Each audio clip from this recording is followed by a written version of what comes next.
backyard farming sa loob ng isang residential na area? Pwede.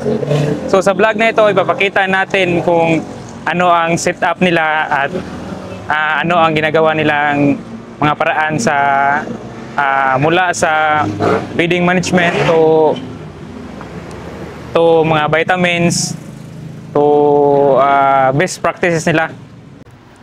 So sa vlog na ito, ipapakita natin kung paano posibleng magkaroon ng mini farm sa loob ng isang residential na area. So mula sa pag-aalaga ng kambing, sa darag native chicken, sa dominant sisi. So iikutin din natin ang farm kung paano nila nagawa ang posible sa loob ng isang residential area na kahit malimitado lang ang espasyo, na pananatili nila na malusog ang kanilang mga alaga.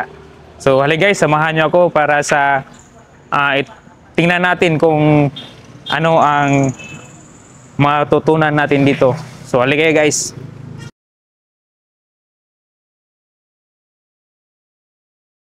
So mga ka-pre-range, andito na tayo sa loob ng mini farm ni Sir, no? Si Sir pala, Richie Bal, Sir, no? Yes, Richie Bal Bulante. Oh. Si Sir ay isang OFW mula sa Saudi.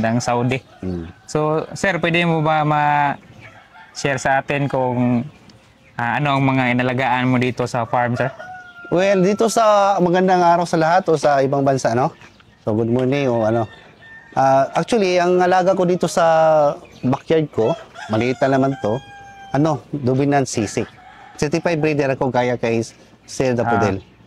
So sa Cebu, sa Naga na lugar, ako lang ang certified dito. So makikita niyo sa farm ko, meron tayo na B109 saka D853 na breeder. Tsaka meron din tayong na additional na darag. At the same time, meron tayong na coming na Anglo-Nubian. Okay.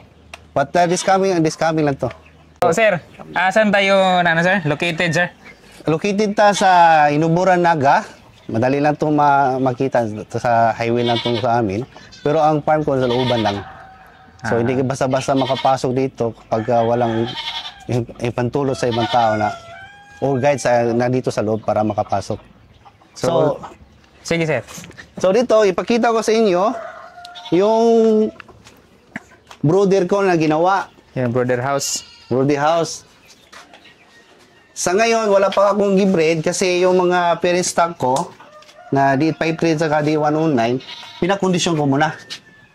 So, ito, kung makikita nyo, meron ako dito na incubator na sitter. Gawa to ni Juby Alpanti, di ba? Tapos meron akong sitter dito na 300 capacity. By the way, ito pala ay 600 capacity yung sitter. Tapos plus nagbili ako ng chiller para mag-stock ako ng itlog sa loob ng 10 araw. So, iwas lang para maintain natin ang fertile sa itlog. Sa ngayon, wala pa tayong na-incubate kasi pa. So, ito ngayon... Pinapahinga pa, Sir? Pinapahinga ba yung mga parent stock mo? Parent stock, pinahinga ko muna. So, ngayon, meron akong last na hatch na 4 bats. So, lahat ito ay D109. So, swerte naman at maraming babae. So, ito ngayon, 1 linggo na sila. So, healthy nila, Halos na sa 90% yung babae, Sir? Halos 90% babae nito. Nasa bilang ko, 42, nasa 7 lang to 8 ang babae nito. So, hopefully, sunod, ma-release to. Maswerte ang mga kwento, healthy to sila. So, sa management style mo, Sir, sa CCO, anong ginawa mong management style sa kanila? Pagka na-hatch to sila, agad-agad ko sila ito pinainom ng tubig na may asukal.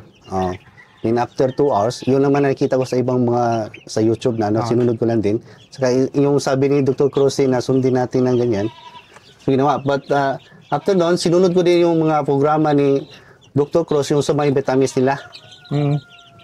Yung binigay niya na, ano, na program. Oh, meron ako na modified lang after 1 month. Okay. Nag-probiotic na ano, more on organic na ako. So, natural heat lang na yung ano, sir? Natural heat lang to sila kasi mainit na. So, hindi na ako naggamit ng condensing bulb. Ang ginamit ko na ngayon ay 3 watts lang na LED. Kasi kung mapansin nyo dito ngayon sa loob, mainit na. Mainit, oh. So, hingal na hingal sila. So, nakasave ako sa kuryente. Oh, save. Laging save, sir. Laging save talaga kasi 3 watts lang yan eh, di ba? Isang factor na ano, sir, cost. Kaya pag gawa kayo ng ganitong brooder, dapat sirado. Naka-enclose siya. Kasi, pang-apat na hatch na to eh. Oo. Yung 4 na pang-hatch ko na ito, never ako naging mortality. Zero mortality. So, congrats. Zero talaga. So, zero mortality, no? Pwede niyang gayahin itong sit-up ni Masimple Zero. na itong sit-up na to. Kulong na talaga yung brooder nyo. Kasi yung mga siso kasi natin, lalo na sa diod na bago pang pagpisa, pag na brooder mo na, kailangan talaga na may init. Sobrang init na, kaya ginawa ko na lang na ano. So, may risal tayo na nilagay dyan. No, ang ginawa ko dyan, pagka first day pa lang nila, naglagay na ako ng 5 Manila Pipar. 5. 5 patong.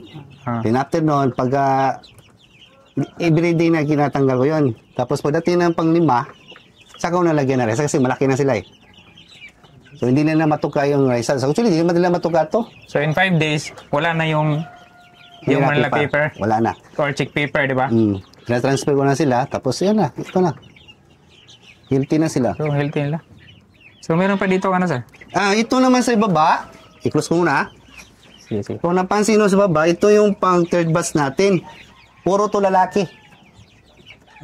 Mid type to. Mid-type. 1 month old na to sila. So, yung mga babae, sir, na ano, nabenta na? Meron ako nag-usap kanina.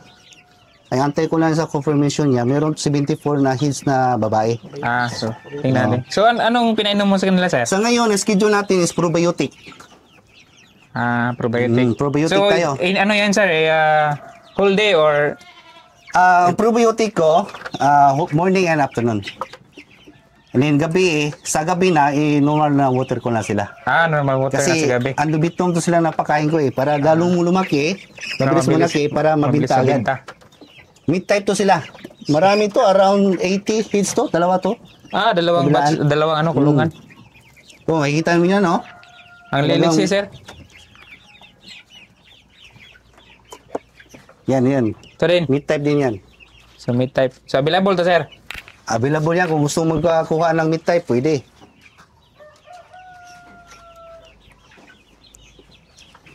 Mga mid-type ni sir, Mga ilang piraso to, sir? Mga na around 80. Mga 80. Ganda na setup na ito. Ganda ng setup ni sir, Meron pa dito wala pang laman. So, sa sunod punta tayo sa sa mga second batch at saka third batch ko. Tara. So, doon tayo sa sir, sa yung mga babae na Ito yung babae nag-batch doon na lalaki. magkapatid noon. Ito yung sila around 73, 74 sila. Puro babae. Ilang weeks na yan, sir? 1 month na. 1 month. So, bali 4 weeks? 4 weeks, so running na to 5 weeks na sila. Running to 5. So, ang lalaki na, sir? Laki na. Takaw kumain din. So, based sa weight guide natin, sir, Mas lamang ako. Mas tumubra pa sila? Sumubra pa ko doon sa weight nila na sa edad nila. Mas lamang sila. Kasi tako ko, pinakain ko palagi kain para lalo ko yung lumakas. Para mabintag agad, di ba, sir? So, pagkain na nila, nandun sa harap. Tapos pagka hindi na mapuno na, naglagay na ako ng extra na feeder dito. Para hindi sila mag-aagaw. Lahat makakain. So, yung pagkain ko, 1 day lang. Yung floor area niya, sir, mga ilan kaya to, sir? Yung floor area nila. Ato, kanto, 8 by 10. So, 8 by 10. Feet ha. Feet. 8 doon, feet na tayo, 8 by 10. So, pwede nilang gayahin, no? Amazon Mas maganda yung mga manok natin, lalo na sa mga dubinat, gaya nito, elevated. Napansin ko, ang mga manok, sila yung healthy palagi, hindi sila sakitin. Tsaka ito, information, fully vaccinated na to sila lahat. So nakakuraysa na to, sir? Yes, Up to kuraysa na. Iniwasan ko talaga yung sakit na dadapos sa manukan ko. Kaya nunahan ko ng kuraysa. Lalo na sa Polpax. Tsaka ito yung ano natin, running 9 weeks. Running 9 weeks na. Oh, So, ang lalaki na. 38 na heat to, puro babae. Tingnan yung D109, ang ganda tingnan, no? Kintab na. Ito naman, meron na nag-message sa akin, full reservation to. Inantay ko lang sa kanyang, Yung down payment? hindi naman ako nagiging na down payment, inantay ko lang yung confirmation niya doon sa kulungan niya. So bali, gagawa pa siya ng kulungan before. Ayusin pa yung kulungan nila para dito. Kaya hindi ko muna ito pinupost ulit kasi ayaw ko naman yung customer ko, baka madismaya sa akin. Nag-ano na ko sa'yo, tapos bigla mong inantay ko lang siya. Kung ayaw siya, saka ko na i-post again. Tama, sir. So, okay. So mga ilang piraso to, sir? 38. 38. So, meron pa kong kasing edad dito, na akala ko ay lalaki, babae pala, hiniwalay ko 10 yun, nandun. So, tingnan natin. 853 yun, sir. 853 saka D109. So, dito ngayon ang ano natin, ang parent stock natin na D109. Siguro mamaya na, sir. Ano na pag... Pagbalik na. Pagbalik na, siguro. So, ito pala... So, ano to, sir? Ito ang female male natin doon sa D109 sa D853. Pinahinga ko muna sila. So, pinahinga ni pa ni sir. After 1 week nito, saka pinurga ko lahat. After ito, baka bukas o sunod na araw, ibalik ko na sila lahat para magsimula. Ipakita natin sila kung gaano kalaki yung ano, sir.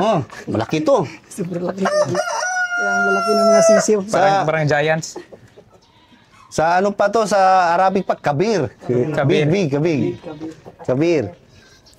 Yan dalawa sa baba, sa D853 yan. So, sa taas, D109. Okay.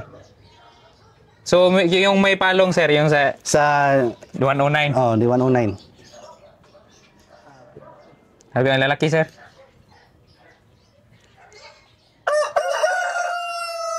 Laki, Tapos, ito naman yung D95C na roster natin. D95C. Pero di ko sila ginamit. D95C, no? So, BPR? BPR. BPR sila. Available yan kung gusto kung sino pang-upgrade, sir? Pang-upgrade ng BPR nyo. Yan, pwede yan. Native. Imported yan na manok na yan. Available yan. Ang laki, sir. So, hindi mo ito pinaano, sir? Hindi ko sila ginamit. Kasi mahirap kasi Sixing nila. Pag ginamitan mo ng D109, parehong BPR. So, ito, sir, yung... Ito yung nagkamalan ko na... Babae? Lalaki. Nakabatch doon sa first batch ko dati sa second batch. Gender. Sabi ko, akala ko, na-miss my babae pala to. Kaya iniwalay ko, nakakuha ko ng 10. So, buti may sir, hindi agad nakatay. Hindi pa nakatay ba? Nabantayan agad. Pwede tayo naghiwalay yung ginagamot pa, sir. Ginagamot pa, sir? Yung kahiwalay? Pareho lang yan. Open na lahat yan. Open ba lang? Yan. Kala ko na. Open na lahat yan. So, meron ding sir? Ito yung ko. Bago Plinton saka yung Sasik, yung unang-una kong manok. Kasi yung unang kong manok, lang yun yung parang bumili ako ng itlog, tapos kinikubit ko lang. Sample lang ba? Experiment lang ako kung kaya ba namin alagaan mula sa incubator hanggang nagsisiw siya hanggang palaki. Nagawa naman namin. So, doon ka nagsimula, sir? Doon ako nagsimula. Kasi marami ako nakita mga posting sa online, saka sa YouTube na, ang ganda dito, kasi brown egg. Masarap yung itlog, Yung na-try ko, ito yung lumabas. Kaso lang, pagdating ng 2 months, running to 3 months na, doon sila nagkasakit. Nagtaka ko, bakit madali masakit? Ibig ko, yung malaki na sila, nagkasakit na? May sipon, lumulubo yung mukha. Ano ba to? Kaya, nag-decide ako na yung sa programa ni Dr. Erwin Cruz, itry ko to. So, saan mo pala nakita si Dr. Erwin, sir? Mayroon na nakasabi sa akin si Sir Joey. Joel Bagalia. Na namin yung time na yon. Shout out pala kay Sir Joey. Sir Joey. Sir, kumusta? Hindi pa ako nakabisi sa farm, sir, kasi alam ko marami ka dyan, baka iwas lang tayo sa ano, Iwas problema, sir. problema sa manok mo. So, dito lang ka muna kami. Anytime pwede mo na kami mag-communicate through message lang. So, time na yon nagbakasyon ako, nagpunta ako sa kanya. Pinakita niya sa akin yung mga dumi ng sisik niya na sisiyaw. Sabi kung liliit pa lang, ano lang liliksi. Sabi ko, pinagawa ko yung katawan niya, matigas, parang, bakit matigas tong sisiyaw tong katawan niya? Hindi iba sa yung dati kong mga alaga ko na pinawakan mo lambot ng katawan. Medyo lambuton. Pero yung sisiw na yun, ginawa ko, maliksi, tapos baskog ba? Ganda tong sisiw to. Tinanong ko Sir Joey ko, ano yan, sir? Ito yung dumi ng sisik. Na paano mag-bill yan? Kailangan umati ng seminar kay Dr. Evan Cruz. Wala na sa isip ko yun. Yung time yun, bumalik ako ng Saudi, doon ako sa area ko, doon sa pipe rack, isip-isip lang ko, ano kaya yung sinasabi ni Sir Erwin, si Joey? Sinesearch ko doon sa YouTube. So doon ka sir, nag-attend ng Nakita ko doon sa YouTube seminar. Dumi ng sisig by Dr. Ewan Cruz. Nag-search ako sa kanya. Titingnan ko. Yun, nakuha ko yung website nila. Nag-visit ako. Yun, doon ako nag-apply na for that seminar yata yan. Module online yun. Tapos module 2, module 3. Yun, by week lang yun. So natapos mo yung natapos ko yun. After nun, pwede na ka maka-avail sa manok nila. Parent stocks. Parent stock. Ito na yun, yung mga Offspring na. So ito yung manok ko, mid-type na last around 22. Yung iba na deliver ko na. Nabenta mo na sir yung iba. So ito lang. Mukhang pa yung isa? Mukhang babae pa yung isa. Meron ako dito na message. Hirap kasi identify sa 53. Ito babae. Babae yan, no? Yan, babae din yan. Yan, babae yan. Yan, babae din yan. Medyo maraming babae sir. Halos babae, marami ba? Hirap i-identify eh. Yung mga lito mukha, no? Oo. Iligay sa D109 na madali lang maano mo. So sir, na-mention mo kanina na meron kang darag po. So pwede ba nating pakita sa ating mga viewers yung darag sir?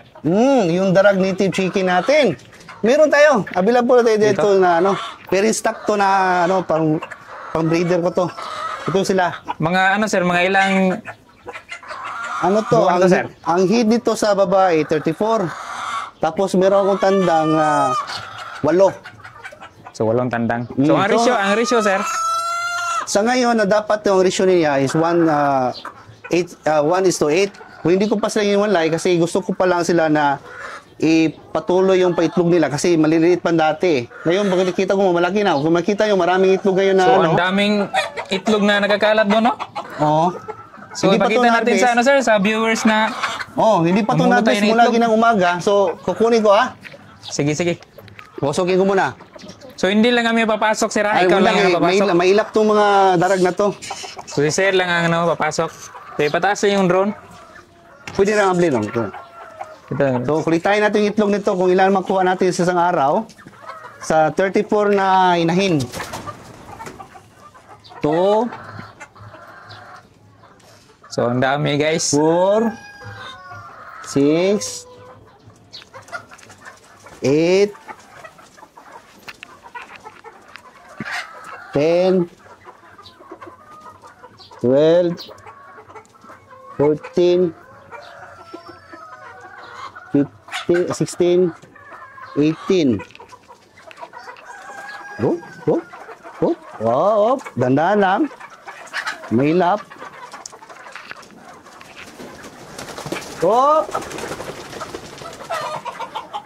Ibigan tayo.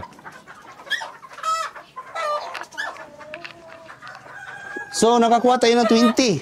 So, 20. 20 out of... ilan tayo sila? 14. 35? 34. 34? So, hindi ko pa sila na in-incubate. Actually, itong mga ito fertile na to eh. Kasi nilagay ko na ng tandang eh. So, ngayon, nakikita ko naman, parang abot na siya na 35 gram. Abot na siguro yan, sir. So, pwede ko na to masimulan by next week siguro. Mag-start na ko na mag-collect ng itlog ito para sa incubator.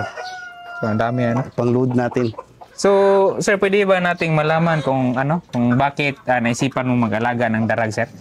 Sa ngayon kasi, pagmamanok kasi, sa dominant sisig, ang dami na namin nitong certified breeder. Oo. So, hindi natin maano na mag-agawan talaga sa customer kung sino mauna. Kaya, naisip ko na, pag natapos ako doon sa, 2 years naman, matapos na to eh. Oo, matapos na yung ano. Yung ano natin sa dominant na certified breeder tayo. So, meron akong another alternative na pwede ko alagaan. At saka kung makikita nyo, ang native na manok talagang sarap. Sarap talaga. Saka madali mo siya mabinta, malalaki man, kung mababae, yung darag na meat type siya. Walang pili. So, nakikita nyo, healthy, pulang-pulang palong, oh. So, anong sir? Anong sikreto para mapula yung palong? Ang sikreto lang yan, ano lang yan. Binigyan ko sila ng probiotic, saka yung oichin. Puro organic lang yung nilagay ko. Meron akong binigay sa kanila yung multivitamins kasi minsan kasi ang init, hindi natin ulan init. Pag dipinsa lang yun. So, yun ang ginamit ko na 3 klase na vitamins. Saka yung pang-apat ko, naglagay ako ng egg 1,000. Kaya kung nakita nyo, ang daming itlog. Dami, oh. Guys, oh, ang dami, oh. Kung makikita nyo, guys, ang dami. Laking tulong sa inyo yung egg 1,000. Ano lang, in 1 week, 2 beses lang yung magbigay, umaga o hapon, tapos yun lang. Parang dominant sisi lang yung kulay, sir, no? Yes, sarap din to, brown egg to. Masarap din to. Certified Organic Bisaya. So, bukod sa ano, sir? Bukod sa mga manok, ano pang inalagaan natin dito sa farm, sir? Mini farm? Meron akong ginalagaan dito na ano lang, parang experiment ko lang din. Kasi kung mapansin mo sa lugar ko, wala kaming mga damo na pwede ipakain sa kambing. So meron akong native dito na sinampol ko lang. So, pakita natin sa ano sa mga viewers natin, sir. Meron akong taga-alaga na taga-Negros. Mahilig Tapos umuwi lang sa ngayon para magpista. Saka ito yun ang sample ko na native na kambing. So ang pagkain nito, ginamitan ko lang sila ng bagaso saka yung pollard. Ano yung bagaso, sir? Yung Baka alam mo may yung viewers tayo na hindi alam yung bagaso kasi, yung waste ng trigo na doon sa Miguel Bear sa Mandawi. Yung waste niya ba? Oo. Yung inupa. Parang trigo siya. Oo. Yung Byproduct na yun, sir. Sa ano? Tapos nang yung waste na yun, tinatapon na yan. Pero yung pala, pwede ipakain sa mga hayop, lalo na sa mga kambing sa baka. Kita nyo, ngayon liliit pa yan. Bagaso lang sa lang yan. Pollard. Mayroon ng nutrients, makukuha. Tapos ito naman, meron to sa mga vaccine din na ginagawa ko every month. Pag wala ko dito, yung anak ko lang sinabihan ko na itong schedule na to, itong vaccine mo. So napupurga ka din, sir? Purga, every month tayo mapupurga nito. Para iwas naman sa nila, nung namamaya. Tapos pag napansin nyo, pag napurga to, mga gandang balahibo nila, kikintab. Oh, kikintab. Kikintab Native nga, sir. pa lang to. Pero maybe by this one kami. So pakita natin, sir, yung progress ng kulungan ng Anglo-Nubian. Future kulungan ng Anglo-Nubian, sir. Ito, pinagawa ko lang to. Rush lang to, pinagawa ko. Nasa loob lang ng 7 araw. So, 7 araw. So, No, sorry. 8 araw lang. So, 8 araw. So, makita nyo, guys, ang dali, ang improvement. So, ang ganda. So, kung mapansin nyo, kung nasa taas ka, mahangin. Presko ang hangin. Kaya yung ginawa ko itong elevated na to para madali lang So, ipakita natin sa viewers siguro, sir, kung ano yung nasa sa palibot niya. Ay, dito umakyat ka dito, pakita natin. So, at sir, tanungin natin si sir, mga ka-free-range kung anong sikreto niya. Kasi maraming mga bahay dito na kapalibot sa kanyang mini farm. So, tanungin natin kung anong sikreto na, sir, para hindi mangamoy yung kambingan niya at yung mga manukan niya. So, anong sikreto mo, sir? Actually, ang sikreto ko lang yan, bago akong nagsimula ng manukan dito sa kasi alam ko marami akong kapitbahay, kabilaan. So, naisip ko ng time na yun, pag dumami yung manok ko, baka mayroong magreklamo sa barangay na, ay, mabaho yung ayan.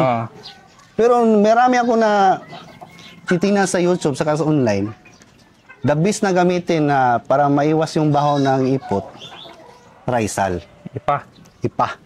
Yung tinatawag natin na ipa. Yun ang ginamit lahat yan. Kaya kung napansin nyo, wala talagang ano yan, amoy. Mayroong mga amoy, mayroong minimal lang. Oo. Hindi lilipad talaga gaya doon sa mga puti na Hindi manok. yung ano, masangsang Na na. masangsang talaga. Ko, grabing baho. Tapos may reklamo na, ano. Ito, wala. Binimintin ng tao ko yan na everyday naglilinis siya. Ipalit. So, every, ano sir, every twice a week or Ano thrice lang, a week? depende sa, ano, pag nakita ko na yung rice na sobrang itim na, sa loob ng isang buwan, papalitan ko na. Tapos yung mga waste na yan, siyempre mayroon na kasamang ipot yan. Oo. Nilalagay ko doon sa mga halaman namin. So, pakita natin yung halaman sir, siguro. Doon lang, nakatambak lang doon. Mulberry yung nilagyan ko lang. So mga mulberry. Oo, mulberry. So, aside from mo sa ano, na page, yung commercial, meron ka pang binigay sa, ano sir, sa mga kambing or sa mga manok na Yung sa pakain sa yung manok. mga dahon-dahon, di ba? Meron tayong ano, alternative na pagkain na Madrid de Agua. Pakita mo sa mga viewers kung ano yung Madrid de Agua. Itong Madrid de Agua na to, sa ano, na experience ko, mataas tong ano to eh. Protein ito eh. Ano to? Ilan to puno to? 8? So, ang lalaki na sir. Madali bang mabuhay itong Madrid de Agua sir? Madali lang, kukuha ka lang ng itong ikakat mo lang to, tapos ilagay mo lang sa isang sa taniman na baso o sample lang, tapos tubuin mo lang yung ang dahon niya. Pagka sumibol na, pwede mo na ilipat yan sa lupa. Tapos dinigan mo lang araw-araw. Dami Dati nag-alaga ako ng arsula. Kasula ang matrabaho. Oo. Meron din kami noon sir, asula, pero yung space niya ba, kinakain yung space? Kaya wala ko, kita nyo naman, ilan tong area ko, maliit lang. Kaya hindi ko pwede arsula.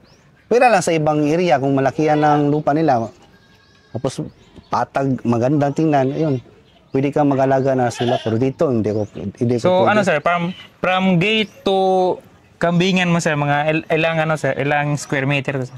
Total to lahat to, 580 square meter. So Dati. ganun kaliit lang yung yung kaya, pwede meron ng kambing, meron ng mini farm, mini garden. Mini garden sa sa kaalaga kong Mini garden at saka yung darag at native.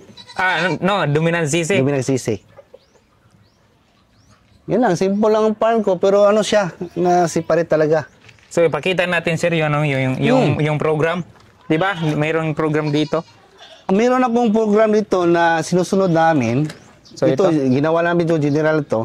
Dito rin nagbabase yung yung tao ko. Pero meron akong piniprint na pwede niya isulatan. Ito sample na to. Ang kulang na dito, wala dito nilagay yung weight ng manok kung ilang grams sa So isang tingnan linggo. natin mamaya sir. Meron ako doon na ginawa ko ng Excel file yon. Tapos, nandito naman, nakahiwalay. Kung makikita nito yung weight niya, sa 1 week old niya, makita niyo. Dito ipakita. So, yan yung ideal na, pero lumampas tayo sir. Lumampas tayo. So, meaning to say, nalagaan natin ng Nalagaan na maayos maayos yung mga alaga natin sir. So, pwede ito ipakita sir, yung mga vitamins na ginagamit mo sir? Meron tayo dito na probiotic, paubos na. May ginawa ko isang araw, by this coming Thursday. I-harvest ko na yon. So, paano mo yung ginawa sir? Anong ingredients niya? Ang ingredients yan, actually wala nagturo sa akin yan. Kasi marami akong nakita. Kasi dati nag-order ako sa online. Sa isang 1 liter ba yun? Mabili nga boss. Dali. Tapos nagtingin ako sa YouTube kung paano gagawin yung probiotic. Madali lang. So, madali lang. So, ang ginawa ko lang dito, kumuha lang ko ng 10 paluan ng na malunggay, malunggay. saging, nasaba, na 6 piraso. Tapos nagkuha ako ng dinagdagan ko ng oregano. Yan, kinuha ko kahapon. Para iwas sa respiratory. Ang daming oregano ni sir. Naubos na nga. Meron pa doon sa Tapos nilagyan ko ng anong tawag yung isa, yung tatlong yung parang gatas yun. Ano? Probiotic ba? Yung Yakult. Yakult. Yakult otro? Ayan. Ito? Yan. Yakult, 3 piraso yan. Tapos yung Nilagyan ko ng molasses. Molasses. Itong molasses all around to. Pwede ko sa kambing, pwede ko rin ipainom sa manok ko, at saka ginagamit ko to sa probiotic pag gumawa ko. Saan mabibili yung ano, sir? Meron din. Marami dito sa ano, actually dito sa Naga, sa place lugar namin, meron doon sa Pacifica. Meron silang binta doon. Agribet, sa agribet. Per kilong binta nila. Pag kanyang umaga, dumaan ako sa Karkar, may nabili ako doon na tabing daanan lang. Isang galon ganito, 200. Yung sa amin. Sa amin yan. 200 to. Bumili ko kaninang umaga. Pag may galon ka. Pag ano ko lang to, pag dipinsa, pagka na-shoot ako, mabusan, mayroon ako. Tapos meron akong pangalawang vitamins ginamit ko, yung probiotic. Ano? OHN. Ang halo nito, grabe ang halo nito. Ano yung OHN, sir? Baka hindi alam ng mga Oriental bagong hair. viewers natin. Ano yan, Oriental Herbal Nutrients ang ginamit to. Ito naman, na-search ko to sa, sa Google, saka sa YouTube, na paano gagawin. Ito ay, imagine mo lang, ginawa ko nito kung ilang, 1 kilo lang ako ng labuyo, sibuyas, bawang, luya, tapos may red rose pa to. Nasili. Uy. May sili, labuyo, sili. Sili. May red rose pa to na 500 ml. Tapos may molasses tayo. After nun sa 24 hours, saka ko sa lalagyan ng molasses na 500 gram din. Tapos pag after 10 days nun, saka ko siya lagyan ng suka, na 1.5 liter. So suka yung sir, baka wag kayong gagamit ng suka ng yung binta sa tindahan. Hindi yun. Yung suka ng niyog. Niyog. Sa Bisaya pa, lubi. Yun ang dapat mong gawin. Coconut. Luba? So sir, ito ano to sir? Ito yung ginagamit ko na panglaban sa init sa ulan. Multivitamins with amino acid electrolytes. Kani siya suka na tested na sa ako to since na nagsimula ako nagbanukan. Actually ito, sinabi na sa kaibigan ko, ito maganda, pero try ko, ayos naman. Kaya hanggat yan, hindi ko to nawalan. Tapos pagka sunod, once a week, meron akong ginagamit na 1,000 para palakas na paitlog sa mga inahin. Saka so far, tested sa akin to. Kumikita mo naman yung darag ko, daming itlog, Dami guys. So ngayon, mag-koleksyon tayo ng itlog sa Di ba sir, ano to? Meron akong nakita ang Zonrox. Anong ito. ginagawa ng Zonrox dito sir? Ito kasi pang pang spray lang sa mga kulungan. Pero, nag-apply ako once a month, mag-apply ko ng painumin ko sa lahat. Pero hindi yung na lahat painom ha. Kuha ka lang ng yung isang cup na nito, yung 2 liters, ilagay mo lang, halo mo lang. Once a month lang yan. So, bali, disinfectant nila. Disinfect lang yan sa dirita. Ito, kambing So, na to. tapos na tayo sa mga Madali ang vitamins ko. vitamins ni sir. So, ito lang, meron siyang asin Asin sa kambing. sa kambing. Sa So, molasses. punta naman tayo dito sa sa breeding pen ni sir. So ngayon, kukuha tayo ng itlog. So, dito tingnan guys, natin, ilang itlog natin. Uy, meron na tayong, pakihawak. Meron tayong 1, 2. Ito yung brown egg guys ha. Masarap din itong lutuin. So, meron naglagay kayo dito ng sir, ng rooster. Sa ngayon, hindi ko pa nilagyan. For pa sila. Pahinga? Pahinga muna sila ng 2 linggo. Time border. Meron naka-border sa Meron na. sa Ito, nesting madali lang box. itong yung Nasa top, nasa labas. nasa labas lang, hindi ka na papasok sa loob. So, anong ina-avoid mo sir na papasok ka doon sa sir, sa loob? Hindi natin maiwasan na yung paa natin, tayo ng mga Krobyo? mikrobyo na madala mo sa loob. Tapos yung manok natin, siyempre, hindi naman sa basta-basta mga manok na Mamahalin yan sir? mamahalin yan, may presyo din yan. Yan nilagaan natin. Saka yung advice din dito, Dr. Cross din, na kung may mas maganda, na iwasan nyo na Contact. pasok loob kayo sa kulungan. Kaya nang decide ako na bago ko itong ginawa, ang pitlugan sa labas. Para mag-quick lang ako. Tapos yung yung kainan nasa harap. So, hindi na ako papasok sa loob pa. So, ang kainan lang sir, nasa harap. Nasa harap yan. Lalaki ng itlog, oh.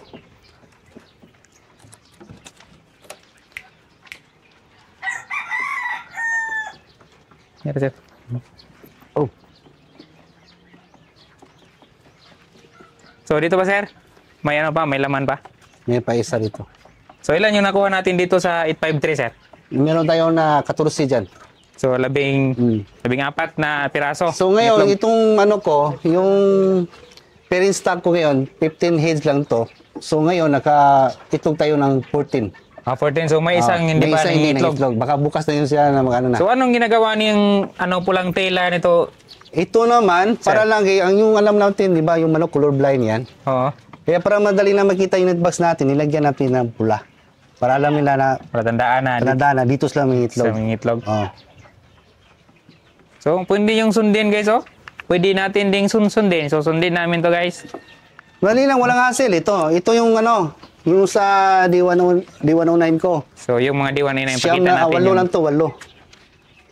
So, meron si sir na 8 piraso ng mga inahin.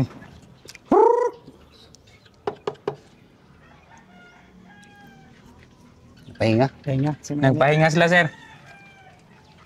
Nagsista. Init. Behave, sir, kasi merong bisita, sir, eh. So meron Oh, tayong ano, ito proof talaga to. So meron tayong 8 dyan. So, walo. Nangitlog lahat, sir. Dalawa lang hindi nangitlog. Dalawa. So, merong 6 na... 6 na itlog na nakuha Itlog. natin. Ito. So ito ngayon, hindi pa to fertile. Kasi kinunan ko ng 1 linggo na to na table eggs muna to. So, Magsawa portable egg. muna ako mag-table eggs. So ito So, ngayon, table eggs ko. Ang dami ng table egg ni sir, oh. Maganda yung lalagyan. Healthy. Healthy eggs. Yes, masarap to sa scramble. So, mana? Mana? Sa may na to. Ano mo. So, ayun guys, no? Nakita na natin yung ang setup ni sir at yung mga best practice niya sa kanyang manukan at sa kanyang kambingan para mapanatiling maging malakas at malusog yung mga alaga niya. So, sir, sa mga viewers na natin na nais magkaroon din ng ganitong setup sa kanilang mga area kahit nasa residential lugar. So, ano ang gusto mong iparating sa kanila, sir? Piece of advice. Actually, sa pagmamanok naman, hindi naman kinukuha yan na kailangan mo ng malaking area. At na malit lang, organize mo lang yung kulungan mo na ito, para dito yung brooder mo, tapos yung grower mo, step by step mo lang sila. Tapos, yung una doon, yung pag-alaga sa manok na, yung ipot talaga, Kaya, huwag niyo kalimutan yung mga tao na mahilig mamanok, mag-raisal kayo. Ilagay nyo na sa lupa. Kung makikita nyo sa iba dyan sa farm ko, nilagay ko ng iwas baho talaga siya. So, dito sa Cebu, sir, saan mo man nakukuha yung rice hull? Actually, meron kami kay Sir Jefferson Oo. sa Minglanilla. Doon kami sa kanya, nag-order through to Sir Tapodel. Nag-message na sa amin sa GC kung ilang sakong kukunin namin. Tapos, ang shipping natin kung di ko nakamali, galing sa Bohol, di ba? Galing Bohol. Oh, mura lang yun. Kung sino yung gusto mag-order, i-message lang si Tapodel or comment na kayo dito sa vlog na to. Sa vlog na to. Tapos, ka namin, i-request namin na natin, sir, i-link natin doon sa GC natin. na para sa order ng rice hull. Rice hull. Mura lang. Magkano ngayon? Isang sako? Message lang natin baka makamura basta below 50. Yung ayos yan, below 50. Kasi iba, kubinta 90, yung 100. 100. Mahal. Tapos yung luma pa yung binibigay na rice hull, talagang itim na. Meron ng sir, meron ng Malikabok na. Kaya yung manok ko dati, nagtaka ako, bigla tamlay na. tamlay na. Ano kaya nangyari nito? Pagtingin ko, pag ganyan ko sa rice hull, ang alikabok. So yung respiratory ng manok na epektuhan, kaya ang dami na sakit yung time na yon. Kaya iniwasan ko, kaya nakikita ko si Tapodel na maganda yung klaseng rice hull, kaya sa kanya ko kumuha. So sir, yung mga tips natin sa mga baguhan. So meron tayong mga viewers na iniisip pa nila yung kung paano mag-set up, at meron din tayong viewers na nagsisimula na. So mga ano sir, yung sa nagsisimula na, anong piece of advice mo sa kanila na? Sa yung magsimula na magmanukan, lalo na sa mga heritage chicken, isa lang masasabi ko sa inyo, huwag kayong bibili na hindi nyo na verify kung anong klaseng manok na inalagaan nyo. Tapos dapat bumili kayo ng manok na galing, yung gaya sa amin, na mga certified breeder kami. Talagang maka-assure kayo na yung manok namin talagang magandang klase, magandang genetic. Hindi yung basta-basta lang bili ka lang doon na hindi mo alam kung saan lahi yung manok na yun. Pagdating sa bahay nyo, pag-alagaan mo, dali lang masakit. Kamot na sa ulo, Kamot ng ulo. Na-experience ko na yan. 1 year ko mahigit na ginawa yan. Pero yun, na ano ko rin, yung kamalian ko na curriculum din, to Mr. Dr. Cruz sa Dominang Sisig. So ayan. Narinig na natin mismo kay Sir Richie sa Chikbu Heritage Backyard Farm. Backyard Heritage Farm. So guys, hanggang dito lang tayo, no. So meron pang gagawin si Sir, niya mga chores niya. So tanungin ulit natin si Sir, baka meron siyang mga i-shout out. Shout out din sa akong mga kasama ko diyan sa Saudi, lalo na sa Jubil, Apok Project. Yung sila si Philip, saka yung sila si Bailon, Ryan, Mark Laguna, at saka yung mga grupo ko sa next project ko sa Padili 1. Ayos inyong lahat. So meron palang page si Sir. So anong page mo, Sir, para ma-follow ng mga viewers natin? Chikbo Backyard Heritage Chicken, yung page ko. Pwede niyo kong i-follow dyan kung sino yung interesado sa mga sisiyo namin. So ipakita natin, Sir, sa plus natin. Sa plus lang. So pwede mo akong makontak dyan. Yun lang. So sa Sir, sa nais bumili ng ng mga malusog na sisiyo mo, pwede ba natin bigyan ng contact number dito, Sir, i-plus natin? Bigyan natin. Actually, hindi ko kabisado yung number ko kasi based on Saudi lang ako eh. Through Facebook na lang. Kasi sige, madali lang. Through Facebook, so na natin dito sa Facebook. Sa page ko lang. Kasi madali ko makasagot. Ayun guys, no? Maraming salamat sa walang sawang suporta sa panonood ng ating mga video. At huwag kalimutan, guys, kung nagandahan kayo sa sa mga videos natin, huwag kalimutan na mag-like, shares, and subscribe na rin sa ating YouTube channel. At saka shoutout na rin sa maganda kong partner in life, Edge. Magandang araw at happy farming sa lahat. So, hilit pa bye-bye. Meron pa ko Meron pa. Baka magalit yung asawa ko. Shoutout din sa asawa ko, Bibi Bolante. At saka yung mga pamilya namin to, si Gismar and Kaluman sa Naga. Shoutout sa lahat. Shoutout sa lahat ng mga farmers na tumataguyod sa sa kanilang pamilya araw-araw. So salamat guys at happy farming. Happy farming sa lahat. See you.